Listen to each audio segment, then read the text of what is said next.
half marathon training. I'm doing a long run. It's Sunday. And in this video, I'm gonna share with you the mistakes I have made on long runs. But I also have to say, winter is wintering. Look at that. All right, let's get back outside. 18K. And this is how the workout is. It's part of my half marathon training with the Runner app. 18K, 4K warm up, and then 4K at 5 minute per K pace, 3 minute easy zone 2, then 4 minute again, and then 3 minute cool down at the end. And then I'm gonna have Aubrey in the YouTube studio, AKA the garage, talking through some of the things I'm gonna talk about. We'll go back and forth. So, back to Aubrey in the studio. All right, so talking about the introduction, at the very early stages of my YouTube channel, I used to actually say, my name is Aubrey and I'm not good at running. If you go back and watch the early videos, you will see that. And then that evolved to, I'm a very average runner. And then this year, I said, you know what? I'm not very average. I'm just average. However, even the average one is being called into question by people that watch my channel. So I've got a question for you.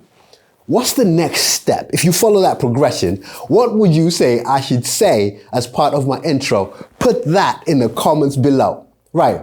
Either way, I'm Aubrey and I love running. I'm getting better at running. I'm falling in love with running. And at the time of filming this, you've given me 8,826. We're closing in on that 9,000 mark. Right. Mistake number one. Let me move to the side for this. Bang. Doing too much. On the long run, I thought, you know what, I'm watching that runner, and they run like 20K, 15K. That's what I should be doing. No, it's a personal thing. In fact, Aubrey, you tell them. And this is one of the mistakes I made, is thinking that a Sunday long run has to be over 10K. Before you know it, you're taking on distances that your body is not ready for in the name of the long run.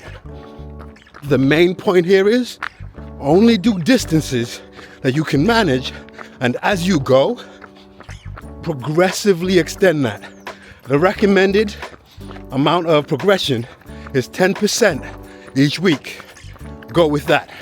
So for me, a long run can't be defined. It can only be personalized. This one is very important. And some people don't like talking about this stuff, but runners always do. And that's your dodgy tummy. A long run, if not properly prepared for, I'm telling you now, would be your worst enemy. You're gonna have tummy issues with words like, actually, Aubrey, you do it. This is so important. Terms like runner's trot, runner's tummy, or how I like to call it, diarrhea. Long runs, any kind of running, especially if not doing your nutrition right, will set off your stomach. You therefore want to be prepared. One of the best ways of preparing is making sure you go before you leave the house. Okay, no doubt. Just wrapped up on the 4K warm up. I'm now starting the first rep. It's 4K at 5 minute per K pace. The warm up, that was done. I want to say, I'll put the stats up here. My guess would be heart rate 146 BPM at a pace of 635 per K for that first warm up. But for now, 4K, let's go.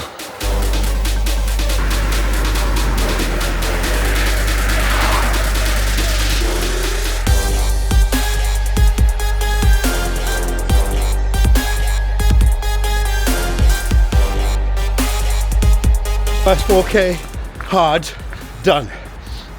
I'm gonna put the average pace for the whole 4K over here, but that completely whooped me. That was hard.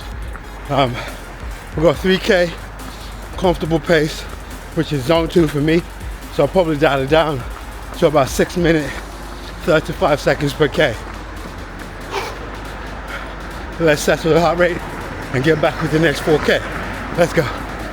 The danger in not hydrating properly for a long run, the biggest danger is that you can't actually see the impact of dehydration. You can't see it.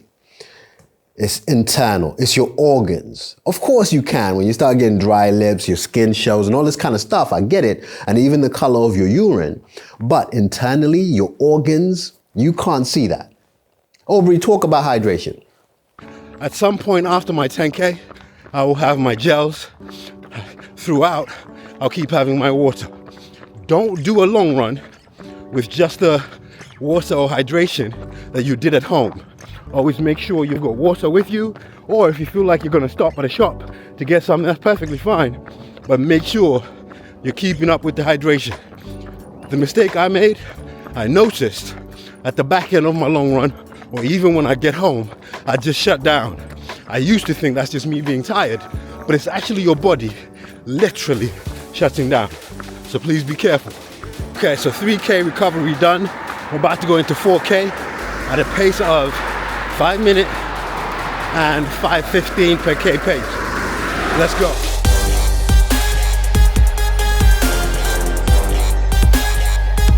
Last rep of every workout has to be your hardest, has to be your fastest.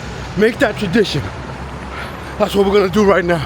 1K left, let's go.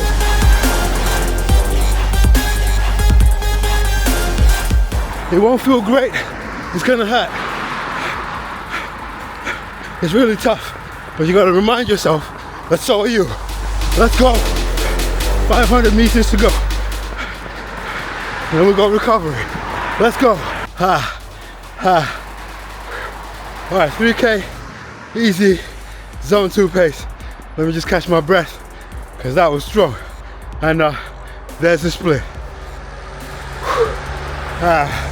Let's recover. No, I'm just in the garage. I'm in the garage filming. Sorry, the YouTube studio. Yeah.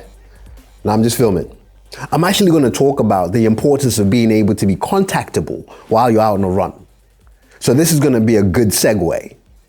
Yeah, it wasn't planned at all. No, not at all. Safety. Make sure you have your phone or a smartwatch, whatever way allows people to get hold of you.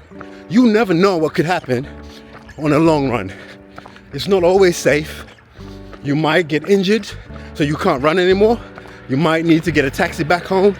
You might need to alert family members, or even worse, if something happens at home, people can't be waiting an hour and a half, 2 hours, however long your long run is, to get hold of you. So what I would suggest is to always be contactable. The way I do it, I've got my phone in the back. My smartwatch alerts me if I get a message or a call. And also, if someone does call me, I can pick it up using my headphones. Safety is always first. Make sure people can get hold of you. Yeah. So let's break down the run I've just done. This is important to all of my videos where I'm doing the workouts. I'm just being very transparent because people in the comments actually help me out with giving me advice, telling me things I can tweak. So have a look at this. Let's start with the heart rate. Bang, an average of 155 beats per minute. I'm actually proud of that. Part of that was really hard, and a max heart rate of 186 shows me improvement somewhat, because normally when I push myself like I did on that last rep, I'll get to like 194 to 200 BPM, believe it or not. Training effect, I'm actually surprised at this. It's all aerobic. When I felt like in big parts of that were a big push, but anyway, if that's what Garmin says, that's what we'll go with, aerobic. Cadence. Now, let's go to this one for this, the bang, right? I'm actually impressed with that max one, because I don't know in the times I've shared my workouts if I've reached that ever. You know, but an average of 170, that looks good. I'm happy with that. And I'm being very intentional about improving that. So when you start seeing this progression, it's actually really good. And there you go, time in heart rate zones. And I think this is why some of this is being registered, or all of it is aerobic. It's simply because I've changed my heart rate zones. And this is why you see like the bulk of it being the zone 2 sections, being in zone 2, and my hard efforts now being zone 4. Where I hadn't done this before, all of this would have been in zone 5 or something, you know, so it really is good to see. Anyway, I hope you picked up something from that. Please do subscribe to the channel. We're closing in on that 9,000 mark, and I'm excited. Thank you for checking this out, and I will see you when I share my weekly summary my time at the running show, as well as this 5K PB attempt. Let's see how it goes. Regent's Park, run through Sunday the 21st. Let's go.